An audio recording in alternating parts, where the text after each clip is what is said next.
इन दोनों तरह की बातों में कुछ न कुछ समानता है, एक रूपता है। दोनों ही बातों का मुख्य आधार दूसरे के मजहब के प्रति नफरत है, घृणा है, बेमनस्य है, अपने मजहब को सर्वोपरि मानने का दंभ है। हम पहलगाम सामूहिक जनसंहार के कुछ जरूरी पहलुओं पर बात करना चाहते हैं। घटना का ब्यौरा और किन चूकों के कारण हुई ये घटना के बाद बीजेपी आईटी सेल का खेल और फिर बीजेपी सरकार वाले राज्यों में सड़कों पर पुलिस का चेकिंग अभियान, जिसे पहलगाम से जोड़कर प्रचारित किया गया। हमले का जो ब्यौरा मिला, सबसे पहले उस पर नजर डालते हैं। श्रीनगर से 90 किलोमीटर की दूरी पर है पहलगाम। यहां से 6 किलोमीटर दूर बाईसरन घाटी है। उत्तराखंड के चोपता की तरह ही बाईसरन को मिनी स्विट्जरलैंड कहा जाता है। यहां दूर दूर तक फैले बुग्याल हैं और देवदार के घने जंगल भी। कुछ ही दूरी पर हिमालय के श्वेत धवल शिखर अपनी पूरी भव्यता के साथ मौजूद हैं। 22 अप्रैल को कई देशी और विदेशी पर्यटक बाईसरन घाटी में थे। सब अपनी अपनी तरह से बाईसरन की खूबसूरती को एंजॉय कर रहे थे। अचानक देवदार के जंगल के बीच से सैनिकों की वर्दी पहने कुछ लोग आते हैं। पर्यटकों का आई कार्ड देखते हैं, कथित रूप से कहते हैं कि मुसलमान नहीं है, गोली मार दो, और एक के बाद एक 28 पर्यटकों की हत्या कर देते हैं। उसके बाद आराम से उन्हीं देवदार के जंगलों से होकर वापस चले जाते हैं। कोई जवाबी कार्रवाई नहीं, कोई धरपकड़ नहीं। कुछ सवाल हैं।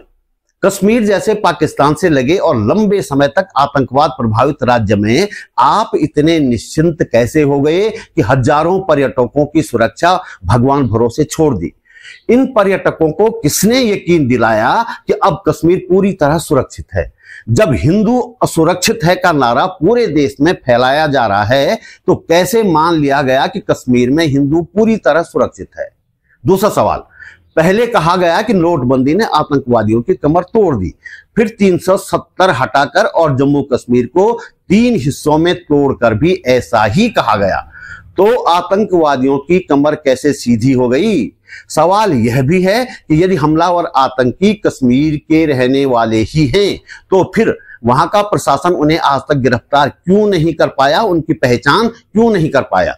और यदि ये पाकिस्तान से आए थे, जैसा कि कुछ खबरों में कहा गया है कि पाकिस्तान स्थित एक आतंकी संगठन ने घटना की जिम्मेदारी ली है, तो फिर सवाल यह उठाया जाना चाहिए कि क्या मोदी जी के दौर में भी सीमाएं इतनी असुरक्षित हैं कि कोई भी बंदूक लेकर घुसा आ रहा है?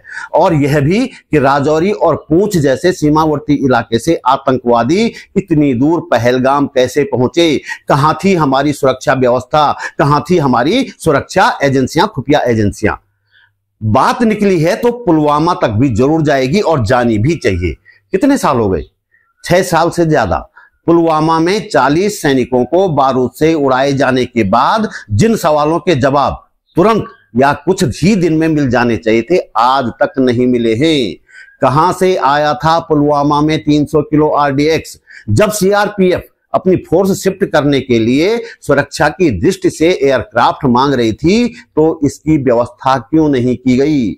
जम्मू कश्मीर के तत्कालीन राज्यपाल सत्यपाल मलिक बार बार ये बात उठा चुके हैं, पर जवाब नहीं मिला।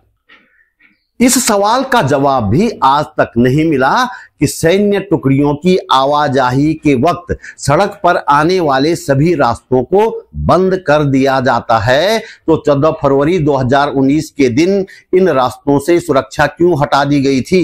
खैर, इन सवालों के जवाब कभी नहीं मिलने हैं। पुलवामा के शहीदों के नाम पर वोट मांगकर मोदी जी 2019 में और फिर 2024 में भी प्रधानमंत्री बन गए हैं। पहलगाम की घटना के तुरंत बाद सत्ताधारी बीजेपी, उसकी आईटी सेल और उसकी राज्य सरकारें क्या कर रही थी, इस पर आने से पहले आपसे एक गुजारिश है। आप महसूस करते हैं कि इस वीडियो को बनाने में मैंने थोड़ी बहुत मेहनत की है और आपको इससे कुछ काम की जानकारी मिली है, तो वीडियो को लाइक करें, कमेंट करें, शेयर भी करें। पहली बार मेरे चैनल पर आए हैं तो चैनल को सब्सक्राइब अवश्य करें। यह काम फ्री में हो जाता है, तुरंत कर लें। हमारे पास इनकम का कोई जरिया नहीं है, इसलिए यदि आप समर्थ हैं और चाहते हैं कि यह चैनल आगे भी चलता रहे, तो अपने जेब खर्च में से एक छोटी सी राशि निकालकर आर्थिक सहयोग अवश्य भेजें। आप YouTube पर वीडियो के नीचे ज्वाइन बटन पर जाकर या सुपर थैंक्स पर जाकर मेरा सहयोग कर सकते हैं। डिस्क्रिप्शन में बैंक डिटेल भी है। पहलगाम में 28 निर्दोषों, सरकारी आंकड़ों के अनुसार 16 लोगों की हत्या होते ही बीजेपी और उसकी आईटी सेल ने क्या किया, इसे समझना बहुत जरूरी इसलिए है कि आज नहीं तो कल हमें जरूर समझ में आएगा कि जब आतंकी लोगों को गोलियों से भून रहे थे तो सत्ताधारी बीजेपी किस तरह उन मौतों का राजनीतिक लाभ लेने और उन मौतों के बहाने अपने नफरती एजेंडे को आगे बढ़ा रही थी। घटना के बाद बीजेपी उत्तराखंड ने सोशल मीडिया पर यह पोस्टर साझा किया।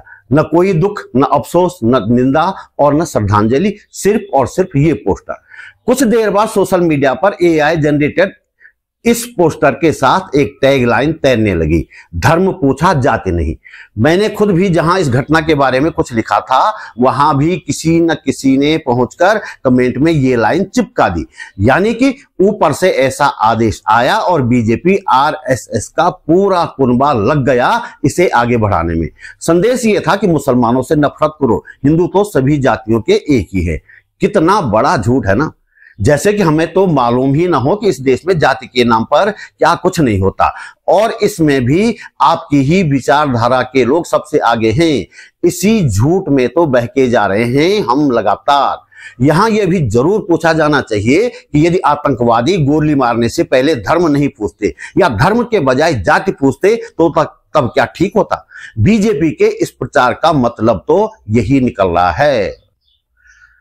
सरकार की तरफ से मरने वालों की जो लिस्ट जारी की गई है उसमें एक नाम सैयद हुसैन का भी है।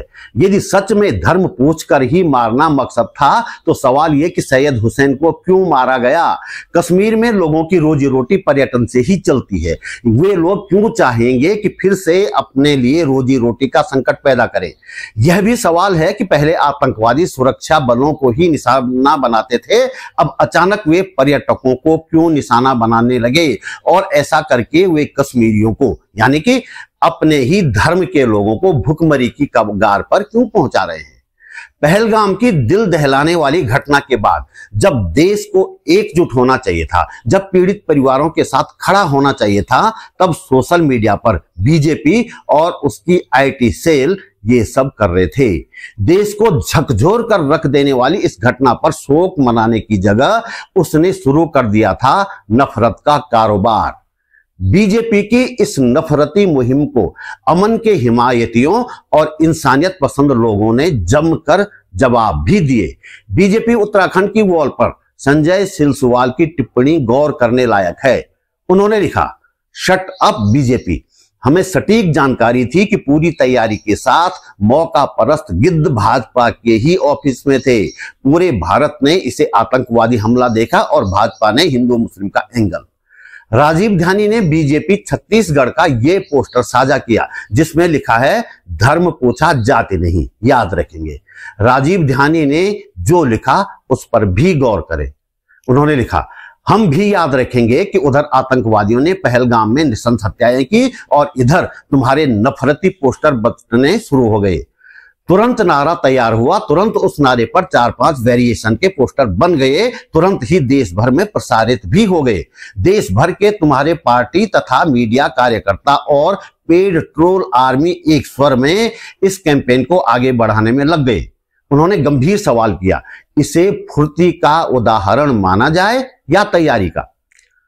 आगे लिखते हैं, हम याद रखेंगे कि जब सारा देश शोक में था, लाशों का लहू तक नहीं सूखा था, तब तुम चुनावी फायदे वाले नफरती पोस्टर प्रसारित करने में लगे थे। हम याद रखेंगे कि सोशल मीडिया की तुम्हारी पोस्टों में दुख के शब्द खोजे नहीं मिल रहे थे, बल्कि यही एक चुनावी नारा दिखाई दे रहा था। देश भर के तुम्हारे पार्टी और मीडिया कार्यकर्ता एक स्वर में यही ऑर्गेनाइज्ड कैंपेन चला रहे थे। हम याद रखेंगे। अब कुछ सेकंड ये वीडियो देखिए।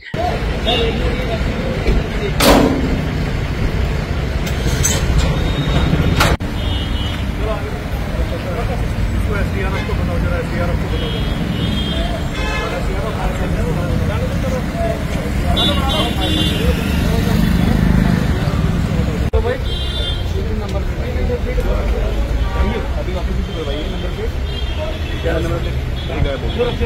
वीडियो देहरादून पुलिस ने जारी किया है, पहलगाम की घटना के साथ जोड़ा गया है। ऐसी तस्वीरें अल्मोड़ा नैनीताल से भी आई है। पुलिस अलर्ट पर है, गाड़ियों की चेकिंग की जा रही है। क्या पुलिस को सचमुच ऐसा लगता है कि पहलगाम में 27-28 लोगों की हत्या करने के बाद आतंकवादी सीधी फ्लाइट पकड़कर देहरादून, नैनीताल या अल्मोड़ा आ जाएंगे? नहीं, पुलिस जानती है कि ऐसा कुछ नहीं होने वाला है। पुलिस यह भी जानती है कि पहलगाम की घटना की कोई प्रतिक्रिया उत्तराखंड में नहीं होनी है, लेकिन उसे ऐसा करने का आदेश दिया गया है। और आदेश इसलिए दिया गया है कि हर व्यक्ति तक पहलगाम की सूचना पहुंचे। इससे पहले वे इतना तो कर ही चुके हैं कि धर्म पूछा जाति नहीं का नारा एक एक व्यक्ति तक पहुंचा चुके हैं। इस घटना के बहाने नफरत बांटने वाले एक बात और सुने, बेशक हत्याएं करने वाले दरिंदे किसी धर्म विशेष के रहे होंगे, लेकिन घटना के बाद घायलों को खच्चरों में सुरक्षित लाने, डेड बॉडी रिकवर करने और प्रभावितों को मदद करने वाले उसी धर्म के लोग थे। घटना के बाद मस्जिदों से पर्यटकों की मदद करने के लिए कहा जा रहा था। पहलगाम के स्थानीय लोगों ने इस घटना के बाद क्या किया, ये वीडियो देखिए। Justice! We want justice! We want justice! सारे जहां से अच्छा हिंदुस्तान हमारा, सारे जहां से अच्छा हिंदुस्तान हमारा, हम बुलबुले हैं इसकी, हम बुलबुले हैं इसकी,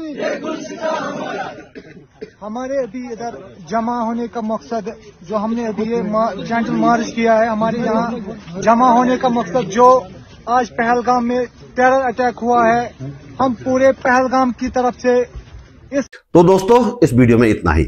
मैं जानता हूं कि इस वीडियो पर नफरतियों की फौज अपनी संस्कारी भाषा के साथ बस उपस्थित होने ही वाली है, लेकिन कोई बात नहीं। आप जो लोग मेरी बातों से सहमत हैं, आपसे फिर अनुरोध है कि मेरा चैनल सब्सक्राइब करें, फेसबुक पेज फॉलो करें, बातबोलेगी.com भी जरूर देखें। जल्दी मिलते हैं एक और मुद्दे के साथ, एक और वीडियो में। नमस्कार।